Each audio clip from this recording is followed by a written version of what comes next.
Good morning, I trust you are well. Cool, thanks, and a special welcome to our viewers. Rudy, I would really want to change my life. How do I go about doing this? Be the change you want. Reality always manifests from inside to outside. The inside is what creates the outside.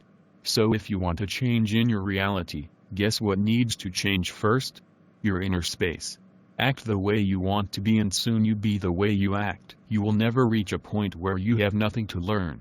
If you think you've reached such a point, you are basically living in denial. Daddy, how can I break old habits? Don't wait for it to feel right. Improving your self-discipline means changing up your normal routine, which can be uncomfortable and awkward. Habit behaviors are traced to a part of the brain called the basal ganglia, a portion of the brain associated with emotions, patterns, and memories. Decisions, on the other hand, are made in the prefrontal cortex, a completely different area. When a behavior becomes habit, we stop using our decision-making skills and instead function on autopilot. Therefore, breaking a bad habit and building a new habit not only requires us to make active decisions, it will feel wrong. Your brain will resist the change in favor of what it has been programmed to do. Rudy, what is the solution? Embrace the wrong. Acknowledge that it will take a while for your new regime to feel right or good or natural. Keep chugging along. It will happen. Schedule breaks, treats, and rewards for yourself.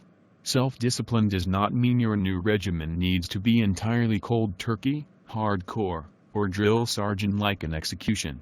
In fact, giving yourself no room for fun often results in failures, disappointments, and giving into your old ways. While practicing self-control, schedule specific breaks, treats, and rewards for yourself. Self-discipline can be hard. Reward your effort, forgive yourself and move forward. Instituting a new way of thinking won't always go according to plan. You will have ups and downs, fabulous successes, and flat-out failures. So Daddy, the key is to keep moving forward. When you have a setback, acknowledge what caused it and move on. Forgive yourself, and get back in the saddle as soon as possible. The longer you're off your game, the harder it is to keep going in a positive direction. Yes, self-discipline means that they think about their words and actions and then make choices that are right for themselves and for others. Those with self-discipline accept that things do not always go their way. Successful students will finish their work before play. They work hard and play hard. To them it's always a case of duty before pleasure. Rudy, how should you deal with distractions? Whether it's email alerts, phone calls from friends or WhatsApp chats with friends while working, distractions are a hindrance to effective use of time. Distractions break your concentration, lower your productivity and often prevent you from completing important tasks on time. They can also cause stress. Identify what it is distracting you from doing core tasks and put a stop to it. Kill that television and turn off your internet connection and phone.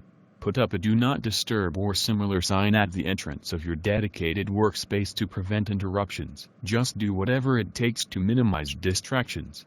This ensures you take control of your days and maximizes your productivity. Rudy, most of us suffer from procrastination. Tell us what it is. Procrastination is the thief of time.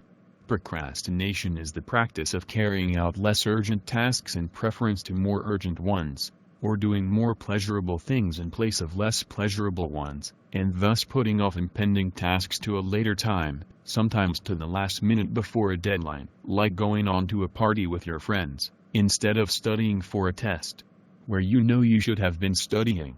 And now you find yourself in a situation where you have to cram the work. Don't put off tasks that you should be focusing on right now and let procrastination steal your time.